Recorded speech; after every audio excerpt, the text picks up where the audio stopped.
আজকে নিয়ে চলে এলাম একটি দুর্দান্ত স্বাদের বিফ কমলার রেসিপি। তো বিফ কমলা যেভাবে বানিয়েছিলাম আপনারা পুরো ভিডিওটা দেখবেন। তার সঙ্গে খিচুড়ি বানিয়েছিলাম। তো যারা ফেসবুক থেকে দেখবেন আমাদের পেজটিকে ফলো করবেন, যারা ইউটিউব চ্যানেল থেকে দেখবেন আমাদের চ্যানেলটিকে সাবস্ক্রাইব করবেন, আমাদের ভিডিওর মধ্যে লাইক কমেন্ট শেয়ার করবেন আপনাদেরকে যদি ভালো লাগে। তো এখানে বিফ কমলা রেসিপি যেটা বানিয়েছিলাম পুরো রেসিপিটা দেবো, আপনারা পুরো রেসিপিটা দেখবেন। তো খাওয়ার জন্যে রেডি করে নিয়েছিলাম। এখানে দেখুন, দেখেই বুঝতে পারছেন খুবই লবণীয় হয়েছে, লবণীয় জিনিস একটি। তো বৃষ্টির দিনে খেতে খুবই ভালো লাগে। বিরিয়ানি কিংবা পোলাও কিংবা চিকেন তান্দুরি যে যেটা পছন্দ করেন। আজকে তো আমি বানালাম বিফ কমলা রেসিপি, নতুন রেসিপি।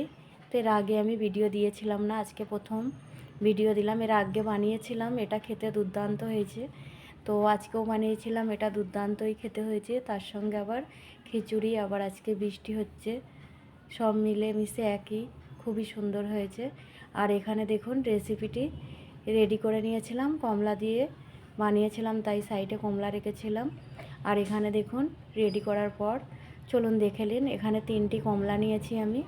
তো কমলাগুলো ছাড়িয়ে নিয়েছিলাম, নিয়ে দেখুন এর বাইরে থেকেও সব বের করে নেব। দেখুন কমলার কোনো কিছুই নেব না, ভিতরের শুধু অংশটা নেব। তার মধ্যে এখানে বিফ ধুয়ে নিয়ে ওর মধ্যে পেঁয়াজ কুচি দিয়ে দিলাম, প্রেসার কুকারের মধ্যে দেব। তো হলুদ গুঁড়ো, লঙ্কা, জিরা, ধনিয়া, লবণ, আদা রসুনের পেস্ট, অল্প তেল, দেখুন অল্প তেল দিয়ে দেখুন এটা হাতে করে চেপে চেপে, অল্প জল দিয়ে দিলাম।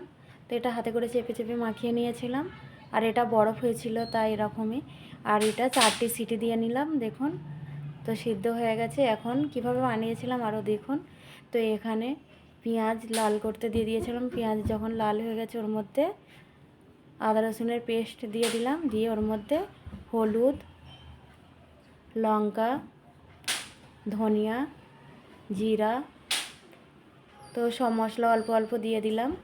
দিয়ে এটা দেখুন মশলার গন্ধ যখন চলে যাবে তখন এটা মাংসটা দিয়ে দিলাম, দেখুন যেটা সিদ্ধ করে রেখেছিলাম। তো এটা দিয়ে নাড়াচাড়া করে নিতে হবে। তো এটা দুর্দান্ত খেতে হবে, এইভাবেই নাড়াচাড়া করতে হবে অল্প অল্প জল দিয়ে। তার মধ্যে গরম মশলার গুঁড়ো দিয়ে দিলাম, দেখুন দিয়ে এটা নাড়াচাড়া করে। আর যখন সুন্দর একটি কালার চলে আসবে তখন এটা দেখুন সুন্দর একটি কালার এসে গেছে। এখন এটা দেখতেও সুন্দর, যেমন হবে কমলা সুন্দরী বললেও চলে এটা। তো আপনারা কমলা সুন্দরীও বলতে পারেন এই রেসিপিটা। দেখুন দেখতে কেমন হয়েছে দেখেই বুঝতে পারছেন। আর এখানে আরেকটু নাড়াচাড়া করে নিতে হবে, দেখুন। তো এখানে আপনারা চাইলে টক দই কিংবা পাতিলেবুর রস দিতে পারেন। তো কমলাটা নিয়েছিলাম আমি, যে কমলাটা নিয়েছিলাম তার মধ্যে বেশি মিষ্টি ছিল না, টক মিষ্টি দু রকমের মিশিয়ে ছিল। তো আপনারা চাইলে যেটা মিষ্টি কমলা ওটাও নিতে পারেন, ওর মধ্যে টক দই দিতে পারেন কিংবা পাতিলেবুর রস দিতে পারেন। তো দেখুন আমার কমলা সুন্দরী রেসিপি আমি বানিয়ে ফেললাম। এটা খুবই সুন্দর খেতে আর দেখতেও সুন্দর হয়েছে, কমলা সুন্দরী নাম দিলাম। তো আপনারা দেখে কমেন্টে জানাবেন, পুরো ভিডিও যারা দেখবেন তারা তো জানবেন এটা কমলা সুন্দরী আমি নাম দিলাম নিজে থেকেই।